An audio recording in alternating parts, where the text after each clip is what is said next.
Mark, you read out of your navel? How do you make this fit? I was looking down at my book. I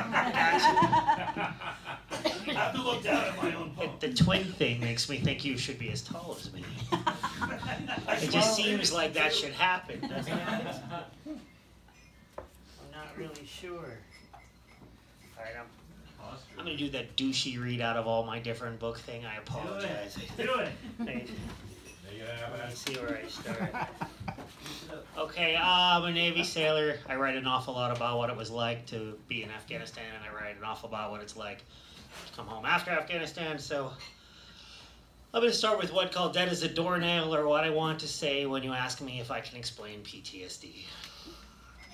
It's that the war was the last place I was where I didn't have PTSD, so I think constantly that going back would help me get over it, like a reset button or a do-over that would be different this time, maybe better. Now, you take this information and wrap it around itself a dozen times, stick your head through it, and swing from the rafters by it until you feel as dead as any nail and any door.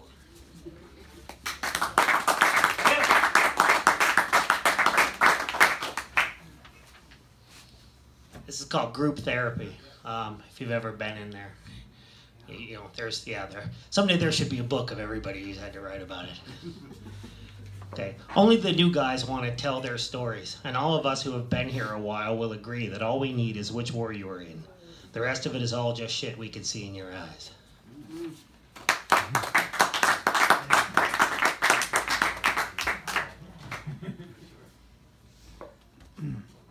It's not snowing in Erie, isn't that figure? I'm going to read a poem about snow. and there's no snow. but this is just called snow. No, well, yeah, like that's a possibility that Erie's not going to get buried in snow in the next week. It might start in a minute, for fuck's So when that happens, feel free to blame me. Really, it's my fault. It's called snow. Sometimes I want the snow to fall forever. Not the Christmas let it snow kind of snow, but they're gonna bury everything kind of snow. The bury the dead kind of snow. The bury the burned out cars on 12th Street kind of snow. The bury the memories of the last year kind of snow. The bury the hatchet, bury the lead kind of snow. I want enough snow to hide every stone in Arlington National Cemetery. Enough snow so you have no choice but to stay at the bar you're in until the day after tomorrow. Enough snow so the B-52 bombers can't fly over Afghanistan. Enough snow so all the armies go home.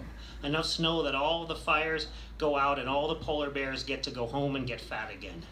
Enough snow that you need to lay in a pile of your loved ones, and just to stay warm kind of snow. And enough snow to close the city, and enough snow to clear the streets so anyone who wants to can come out and dance.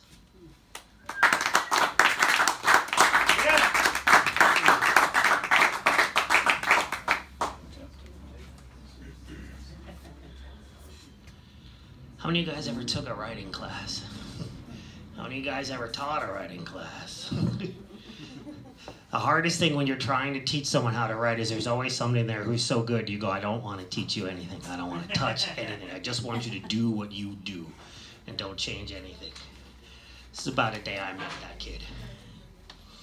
In a writing class I taught to inner city children, a 13-year-old girl wrote that her first memory was of a pit bull chasing her cat into the basement she lived in with her mom. The dog tore the cat to pieces in front of her while she was 3 or 4. She said it took her mom a long time to clean it, and all there were bloodstains everywhere that never came out of the carpet. She ended the story by saying that after that she was no longer afraid of anything. I think about this as I care for a local Afghan boy. I wrap the stump that used to be his left hand and empty his colostomy. I see the look in his eyes and I hear him try to talk to the other detainees in the next bed. And I know that there will be a gun in his future. Because once you are no longer afraid of your life, all there is left is to assign blame.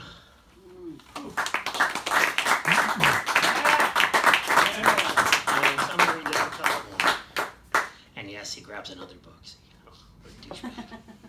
What an absolute douchebag. Can't just show up with a notebook like a real person, you know. I wrote this for an old girlfriend, and when she read it, I got a really nice message from her that says, you gotta know when I see my name in a poem, I'm a little afraid of what you're gonna write. It's just called Kim. I was thinking about Kim telling me that as a grad student she slept in a tent in Africa and heard lions roaring against the stars at night. She said it was beautiful and terrifying all at once. I was thinking about her telling me this on my first night in Afghanistan as I listened to Night Fire and saw green tracers light the sky.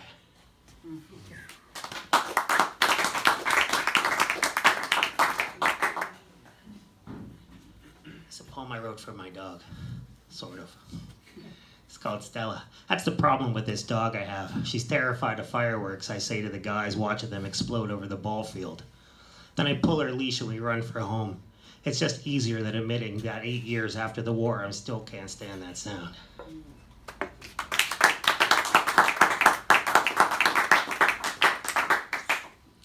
I think this is my 2018 definitive poem, so I'm gonna finish with this one. I think we're all writing like, how do you really feel just right now? Yeah. This is just called Everything Is Just Because It Is. 8 years after the war, and I am still certain there is no rhyme or reason, no karma, no cosmic order, no justice, only cause and effect. The IED never decides the child is too small to lose its leg. The enemy never decides not to shoot today. And even in the daily wars back home, bullies are not really afraid if you just stand up to them. The rapists pick the ones too small to fight back. The ticket in your pocket is never tonight's lottery win, and the girl at the bar will pick the guy with more money every time. Rain will fall on your walk to the job interview, and your friends will take their own lives for reasons you will never understand, and the sun will rise and set not because or despite any of it. So I no longer look for meaning in any of it. The same way I no longer question miracles, dumb luck, or hard work. Somewhere tonight, a homeless man sings better than Benny King on a street corner. Somewhere tonight, a housewife writes the great American novel after a shift in the plastics plant. And right now, in the ocean somewhere, a mother orca carries her calf 17 days after it was still born. This is not a metaphor or evolutionary abnormality. She is just a mother like any mother, grieving through hot tears in an icy ocean, looking for a grave deep enough for both of them.